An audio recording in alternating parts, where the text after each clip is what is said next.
ये मेरा सौभाग्य है कि इस ज्वाइंट पार्लियामेंट्री कमेटी का मैं चेयरमैन बना। इसके लिए निश्चित तौर से मैं आभार व्यक्त करूंगा अपनी पार्टी का और प्रधानमंत्री मोदी जी का, गृहमंत्री जी का, कि एक बड़ी जिम्मेदारी दी।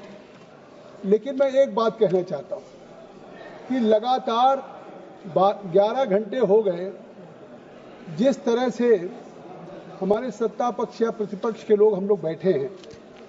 आखिर इस बिल के बारे में इस सरकार ने, अगर जब बिल को इंट्रोड्यूस किया था किरण रिजिजू जी ने, संसदीय कार्य मंत्री ने, अगर इस सरकार की मंशा होती कि हम जो 44 अमेंडमेंट्स लेकर के आए हैं उसी बिल को एज इट इज पास कराना है, तो निश्चित तौर से लोकसभा में भी बहुमत है, राज्यसभा में भी बहुमत है, सीधे उस बिल को हम पास करा सकते थे। लेकिन इसके बावजूद संसदीय कार्य मंत्री जी जब बिल को इंट्रोड्यूस कर रहे थे, खड़े होकर के उन्होंने कहा पूरे देश के सामने कि हम इस बिल को पास करा सकते हैं, लेकिन हम चाहते हैं कि इस बिल को ज्वाइंट पार्लियामेंट्री कमेटी को स्पीकर साहब आप रेफर कर दें, जिससे देश के सभी स्टेक होल्डर्स के साथ, सभी राज्य के ऑफिशियल्स के साथ, या हमारे शिया सुन्नी वक्फ बोर्ड हो, इस्लामिक स्कॉलर हो, या हमारे बार एसोसिएशन हो, या फॉर्मर जजेज हो, इस्लामिक स्कॉलर्स हो, सभी के साथ हो। और मैं समझता हूं कि ज्वाइंट पार्लियामेंट्री कमेटी को रेफर किया गया और शायद इतिहास में इसी हमारे सभी सदस्य माननीय स्टैंडिंग कमेटी के मेंबर होते हैं। एक महीने में ज्यादा से ज्यादा 2 बैठकें होती है। पूरे साल में 24 बैठक, 25 बैठक, 26 बैठक होती है। इस ज्वाइंट पार्लियामेंट्री कमेटी ने 5 महीने में 38 बैठकें करने का काम किया है। और इसके बावजूद भी ये कहा जाए 38, मैं कहता हूं जितने ज्वाइंट पार्लियामेंट्री कमेटी के मेंबर थे, आज उनमें से चाहे जावेद साहब, चाहे अभी बोल रहे थे बेनीवाल जी, कि जेपीसी के चेयरमैन बोलने नहीं दे रहे थे। जेपीसी के चेयरमैन हफ्ते में 5 दिन बैठक करना चाहते थे, 4 दिन करना चाहते थे। जेपीसी के मेंबर हमारे उधर के स्पीकर साहब से जाके कहते थे कि साहब 15 दिन में 2 बैठक होनी चाहिए। तो मैं बोलने के लिए दिल पे हाथ रख के कह दें कि शायद अपनी स्टैंडिंग कमेटी में उतना बोलने का अवसर नहीं मिला होगा जितना ज्वाइंट पार्लियामेंट्री कमेटी में इन लोगों को बोलने का अवसर मिला। और आज मैं सरकार को धन्यवाद दूंगा कि ये पहली ज्वाइंट पार्लियामेंट्री कमेटी है। आप स्वीकार करें न करें, आप इसका विरोध करें, लेकिन उस कमेटी में जो आप बहुत से कंसर्न उठा रहे थे, जो आप बहुत सी बातों को उठा रहे थे, आज उस ज्वाइंट पार्लियामेंट्री कमेटी ने अपनी रिकमेंडेशंस किया। इनके प्रेमचंदन जी ने कहा जेपीसी को अधिकार ही नहीं है कि वो रिकमेंडेशन कर सके, अमेंडमेंट कर सके कानून का। गृह मंत्री जी ने उत्तर दे दिया, उसमें मुझे नहीं कहना। लेकिन आज ज्वाइंट पार्लियामेंट्री कमेटी में मैं अपने सभी सदस्यों को धन्यवाद देना चाहता हूं। ये आपका सौभाग्य होगा, इतिहास बताएगा कि जिस जेपीसी के आप मेंबर थे उसकी सारी रिकमेंडेशंस को सरकार ने स्वीकार करने का काम किया है। ये कोई साधारण बात है। आज कम से कम उस ज्वाइंट पार्लियामेंट्री कमेटी में जिस तरह से हमने डिटेल डिस्कशंस किया और डिलिब्रेशंस किया, और इसके बावजूद किसी भी सदस्य से मैंने ये नहीं कहा होगा, अगर उन्होंने आधे घंटे बात रखनी चाहिए होगी, 1 घंटे रखनी चाहिए होगी, सबको मैंने पूरा अवसर दिया। 11 बजे से बैठक शुरू करते थे, 7 बजे 8 बजे तक बैठक करते थे। और इसके बावजूद मैं कहता हूं कि आज गृह मंत्री जी ने अगर ये कह दिया कि अब इसमें चाहे वाकिफ हो, उसमें न कोई सरकार का दखल होगा, न वाकिफ के इंटेंशन पे, न वक्त में कोई दखल होगा, तो जब वक्त में कोई दखल नहीं है, न वाकिफ में कोई दखल है, और इसके बावजूद भी अभी भी आपने देखा ओवैसी साहब को कि अभी उन्होंने इस बिल को फाड़ने का काम किया है।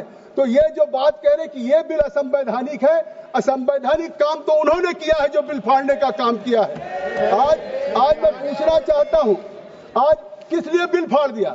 उन्होंने कहा, चले गए, मैं पूछना चाहता हूं, उन्होंने कहा कि हमारी 123 प्रॉपर्टी है और साहब हमारे पास डीड नहीं है, उस डीड को हम कैसे देंगे, हमारी प्रॉपर्टी तो मिलेगी नहीं। मैं कहना चाहता हूं 123 प्रॉपर्टी है, बिल्कुल है। ये 123 प्रॉपर्टी किसकी है? ये हमारे जमाने की नहीं है। जब ब्रिटिशर्स ने, अंग्रेजों ने हिंदुस्तान की राजधानी को कोलकाता से दिल्ली बनाने का फैसला किया और 1911 में जब उन्होंने यहाँ के लुटियन जोन्स की लैंड को एक्वायर किया, लैंड एक्वायर करने के बाद ड्यूली कंपनसेशन दिया और अधिग्रहण कर लिया। और 1911 जो अधिग्रहण ब्रिटिश सरकार ने किया, अखिलेश जी आप भी मुख्यमंत्री रहे, अगर कोई सरकार किसी जमीन का अधिग्रहण कर ले तो फिर उस जमीन को डीनोटिफाई करके किसी को दे नहीं सकती है। यह पहली बार कांग्रेस सरकार ने डीनोटिफाई करके देने का काम किया है। मैं पूछना चाहता हूं, अगर आपके पास डॉक्यूमेंट नहीं है, मैं पूछना चाहता हूं कि अगर डॉक्यूमेंट नहीं है, हमारे जेपीसी के मेंबर लोग बैठे हुए, मैं पूछना चाहता हूं ये तुष्टीकरण नहीं तो और क्या था। 1911 की जो ब्रिटिशर्स ने जमीन लिया, बैठ जाइए लाल जी, सुन लीजिए पूरी बात, आपको स्पष्ट हो जाएगा। 1911 में जो जमीन अंग्रेजों ने, ब्रिटिशर्स ने एक्वायर किया राजधानी के लिए, 1911 के बाद 1970 में दिल्ली के वक्फ बोर्ड ने कहा, जो 1911 की ब्रिटिशर्स की जमीन एक्वायर थी, कि यह वक्फ बोर्ड की है। 1970 में तो वो जो सेक्शन 40 की बात हो रही है, ये शायद देश में नहीं दुनिया में किसी को अधिकार नहीं होगा कि जो ब्रिटिश एक्वायर करके कंपनसेशन दे गए हो उसको 57 सालों के बाद वक्फ बोर्ड कह दे ये वक्फ की जमीन है, और उसके बाद ये कह रहे हैं हमें मिल नहीं रही। वैसी साहब वो मिल जाती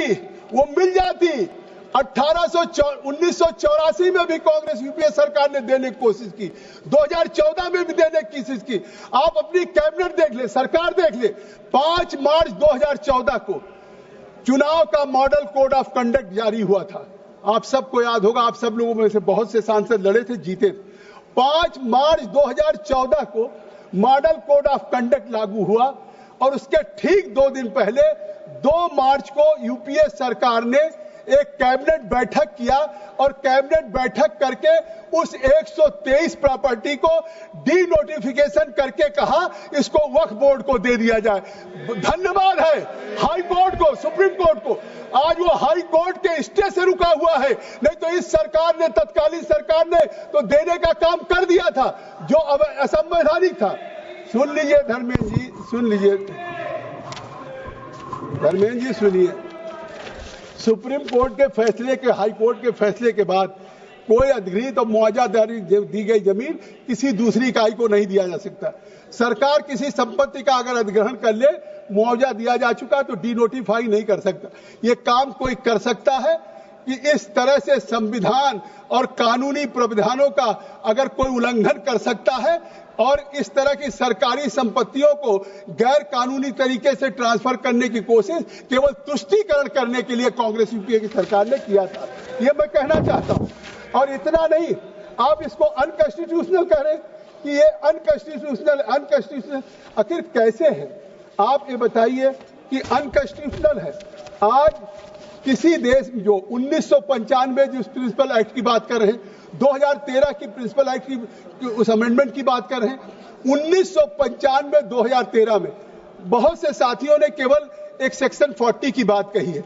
मैं कई सेक्शन हैं, क्योंकि देश को जानना चाहिए कि आज उस 1995 और 2013 में अमेंडमेंट करके इस तरीके से वक्फ बोर्ड को इतनी अनलिमिटेड पावर दी गई और उसको अमेंडमेंट करके कि वो अनलिमिटेड पावर वक्फ बोर्ड की संविधान से ऊपर हो गया और वक्फ को सेक्शन 40, सुन लीजिए, सेक्शन 40, और हम पढ़ना नहीं चाहते कल्याण जी, हमारे पास किताब भी रखी हुई है 95 का, क्या बात, मैं पढ़ के, मैं सेक्शन का नाम ले रहा हूं, पढ़ के नहीं सुनाऊंगा।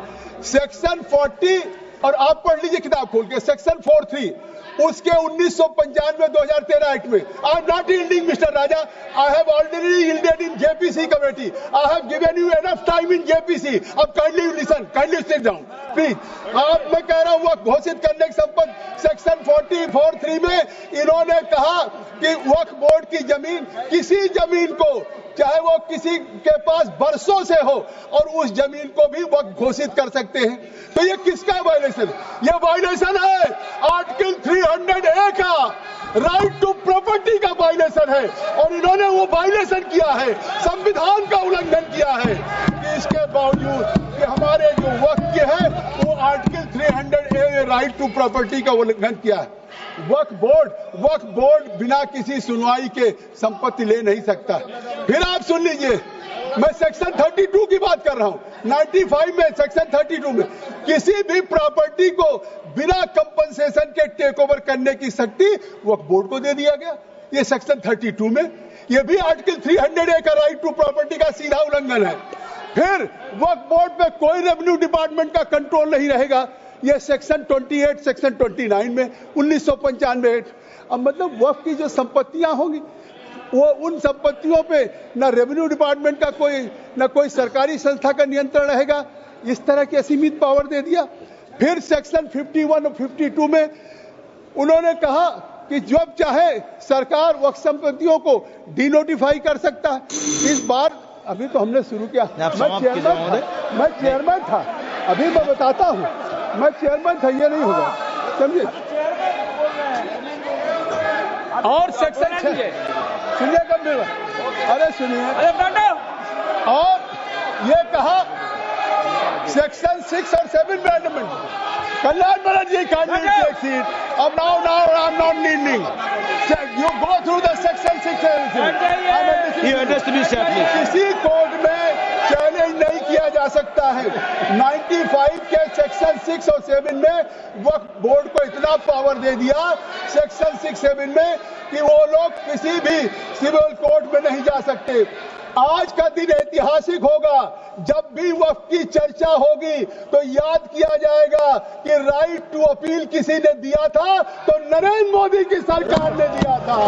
ये अधिकार है और रिवीजन की बात करते हैं, रिव्यू की बात करते हैं, गृह मंत्री जी ने जैसे कहा रिट की बात करते हैं, लेकिन अपील का अधिकार जो मौलिक अधिकार होता है वो इस सरकार ने पहली बार देने का काम किया है कि कोई व्यक्ति हाई कोर्ट तक जा सकता सुप्रीम। अरे और बैठ जाओ, कहते पसमानदा। हम ये गुड गवर्नेंस की बात है, केवल पसमानदा की बात नहीं कर रहे हैं कि ये कहते हैं कि आप डिवाइड कर रहे हैं। पसमानदा की बात कर रहे हैं, खवातीन की बात कर रहे हैं, बच्चों की बात कर रहे हैं, ऑर्फन की बात कर रहे हैं। क्यों नहीं करेंगे? सच्चर कमेटी ने क्या रिकमेंड किया था?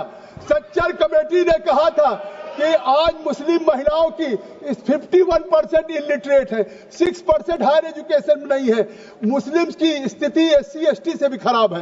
ये हमारे सब लोग सच्चर कमेटी ने कहा था कि इनको इंप्रूव करने की जरूरत है।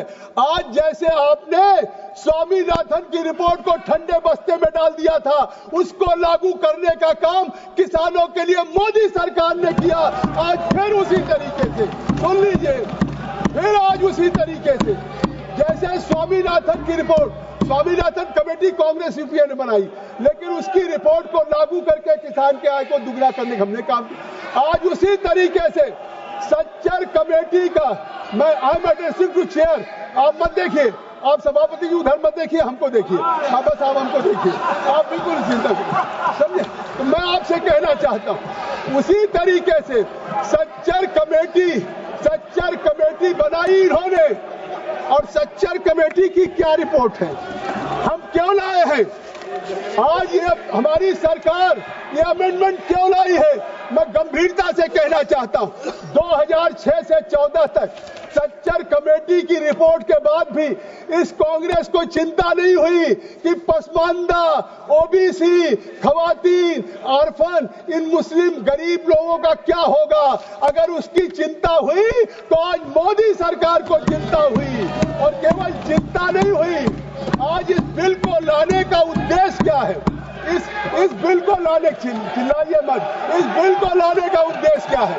इस बिल को लाने का उद्देश्य सच्चर कमेटी जो 2006 की रिपोर्ट थी उसके साथ, सच्चर के साथ नहीं, हमने सच्चर कमेटी की रिपोर्ट लिया, फिर नेशनल सैंपल सर्वे NSSO की रिपोर्ट है, फिर ऑल इंडिया हायर एजुकेशन सर्वे की रिपोर्ट है, फिर नेशनल फैमिली हेल्थ सर्वे की रिपोर्ट। कुछ ज्ञान बढ़ा लो, अपना ज्ञान बढ़ाओ। नेशनल फैमिली हेल्थ सर्वे की रिपोर्ट है, NFHS 2019-21। ये सारी रिपोर्ट के आधार पे ये मोदी सरकार के तीसरे कार्यकाल, अरे 2 मिनट सुनिए, मोदी सरकार के तीसरे कार्यकाल का सबसे महत्वपूर्ण विधेयक है ये संशोधन का, जिसमें कि आज उन पसमानदा को होगा।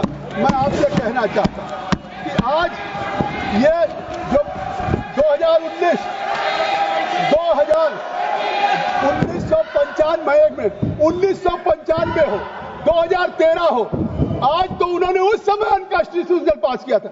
मैं बता दूं कि 1995 2013 में इन्होंने आर्टिकल 14 का उल्लंघन किया, आर्टिकल 15 का उल्लंघन किया, आर्टिकल 19 का किया, आर्टिकल 21 का किया, आर्टिकल 300A का किया। उस समय संविधान के इसका उल्लंघन करके और फिर भी उन्होंने 95 और 2013 को चुनाव के लिए अमेंडमेंट किया। मैं एक बात कह देना चाहता हूं कि आज क्यों वक्त संपत्तियों को विशेषाधिकार दिया जाएगा। मैं आज कहना चाहता हूं, हमेशा याद किया जाएगा, ये याद किया जाएगा कि अगर वक्फ बोर्ड में पसमानदा आए, ओबीसी आई, कारण महिलाएं पहले से थी। आज तक कैलकुलेट कर लीजिए, केवल 8 महिलाएं आई आज तक, जब से 95 बना। और अब मैंडेट हो गया कि हर वक्फ बोर्ड में 2 होंगी महिलाएं और हर काउंसिल में हमारी 2 महिलाएं होंगी लिस्टेड, और ये मैंडेट है। और आर्टिकल 14 का उल्लंघन कैसे है मैं बता दूं, वक्फ संपत्तियों को विशेषाधिकार दे दिया गया।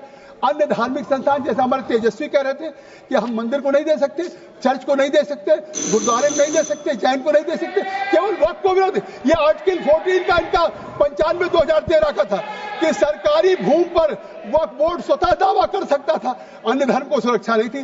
फिर आर्टिकल 15 धर्म के आधार पर भेदभाव करने से समाप्त कीजिए। एक केवल मैं बात, अभी स्पीकर साहब को 5 मिनट देंगे ना, आप चले जाइए, स्पीकर साहब 5 मिनट देंगे। स्पीकर साहब बहुत ही very kind enough to me. Speaker साहब बहुत मेहरबान रहते। तो मैं अभी शुरू कर रहा था आपके आने पे कि आज ये जो 1995 और 2013 है वो अनकॉन्स्टिट्यूशनल था।